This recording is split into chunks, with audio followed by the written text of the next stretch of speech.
Hello, today's topic is soaking grains and legumes, how it should be done, and also whether it should be done at all. Or in other words, whether phytic acid is really the villain or whether it's a very valuable nutrient. So we're going to start from soaking the grains and all the instructions. The first thing I'm going to mention is the importance of fermenting foods whenever possible. My favorite way to do it is by making sourdough bread. The process of sourdough fermentation actually breaks down the majority of phytic acid, which makes it much more easily digestible, and all the nutrients become much more available for the body. Now, another thing that is a staple in my diet is oatmeal. If you're worried about the phytic acid, you can soak it in some water overnight. Add your oats, a double amount of water, and then 1 teaspoon of yogurt for each portion of oats, and just leave it overnight, or up to 24 hours. The oatmeal will taste so much better because it will be more creamy and it will have a beautiful, interesting tangy flavor, which I really like. However, I don't routinely soak my porridge. I just can't be bothered, and I don't find that not soaking porridge hurts my teeth in any way or reduces my mineral absorption in any way, so I personally don't do that. Now, the same thing can be done for buckwheat, also called groats. So you can just add some yogurt to that as well, and it also makes the groats taste so much better. Quinoa can be soaked as well. Not only is going to make it quicker for you to boil it, not only is going to reduce the amounts of phytic acid, but also is going to reduce or eliminate that bitterness that quinoa can have if it's not rinsed properly. Now, rice traditionally has never really been soaked. All kinds of cultures from Italy to India traditionally rinse rice 3 times, and that's what I personally do as well. So I just put in some water, shake it up really well, and then get rid of that water 3 times. And usually by the end of the 3rd time, the water is pretty much clear, which means that all the excess starch has been removed and the rice is ready to be boiled. There is one exception though. The Italian risotto rice should never be soaked, because all that excess starch is necessary in order to create that beautiful creaminess of Italian risotto. So if you want to use risotto rice, don't forget, it should never ever be soaked. Now let's move on to legumes. First of all kinds of lentils. Red lentils are extremely easy to digest, and generally they don't really need soaking. However, if you want them to be even more digestible, you can soak them for a few hours, like 3 or 4 hours, but I generally don't.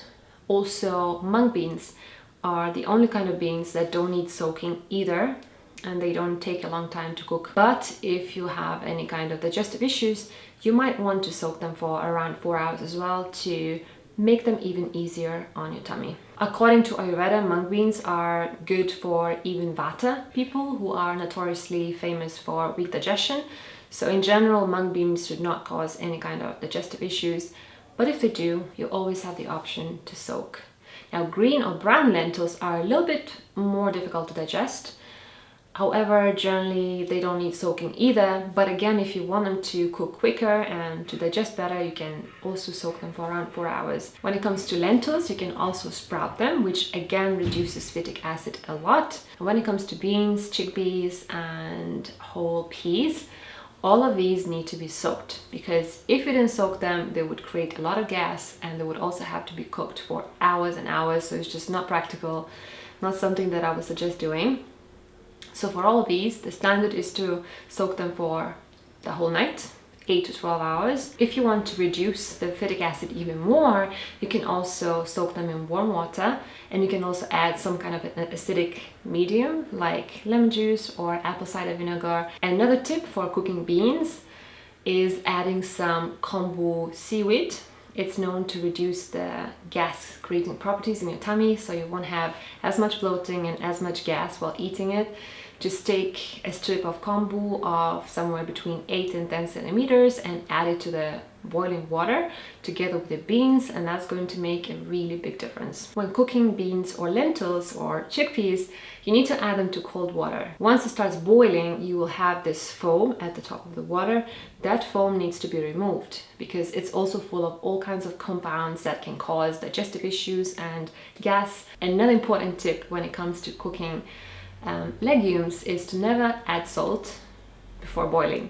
Salt should always be added at the end of the process once already cooked. Now that I've covered everything there is to know about preparing legumes and grains properly, it's time to discuss about phytic acid and whether it's really bad for you or whether it's a very necessary and beneficial nutrient.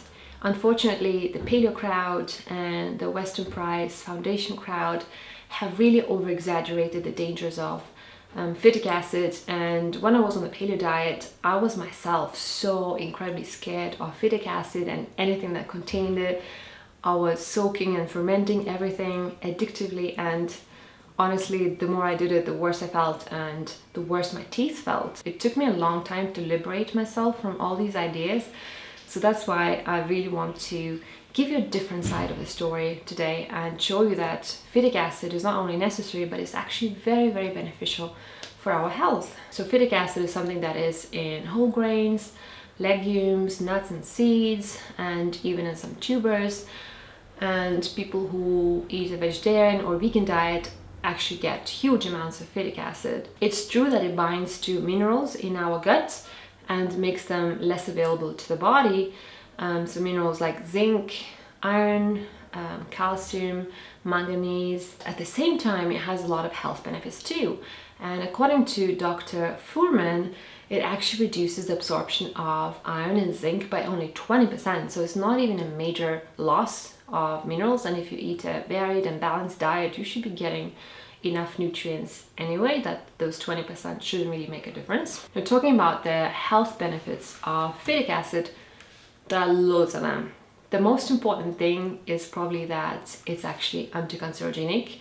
It protects us from all kinds of cancers, including breast cancer, colon cancer, prostate cancer. Phytic acid protects us from cardiovascular disease and diabetes.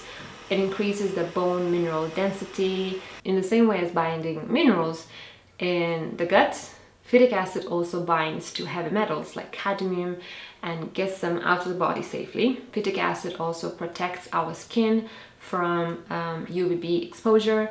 So if you're getting a lot of sun, phytic acid can actually be very, very good for you. Phytic acid also improves our kidney function and prevents kidney stones from forming, and it also helps us control our blood sugar, prevents all those spikes after meals. It helps us feel full for longer, and it also reduces cholesterol and triglycerides.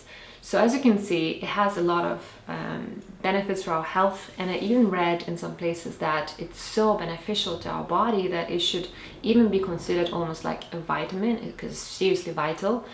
So over-exaggeration of the dangers of phytic acid is seriously dangerous, if you ask me. The question that many people have asked me is, do I worry about phytic acid?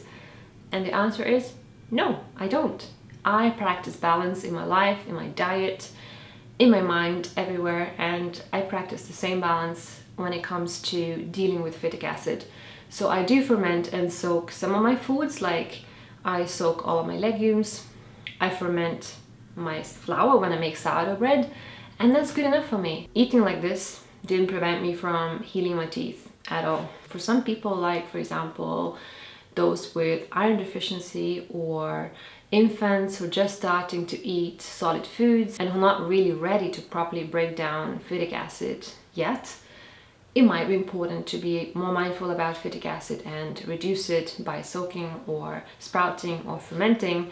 However, for the majority of us, phytic acid is definitely not a villain. It can actually be beneficial, and in general, I think we should relax more about food, because stressing out about food causes us much more damage than the food itself. So thanks so much for watching. I really hope that this video was interesting for you, that it taught you something new. Let me know what your stance is when it comes to phytic acid and embracing it, or being scared of it, or reducing it. Let's discuss in the comments, and I'll see you in my next video. Bye.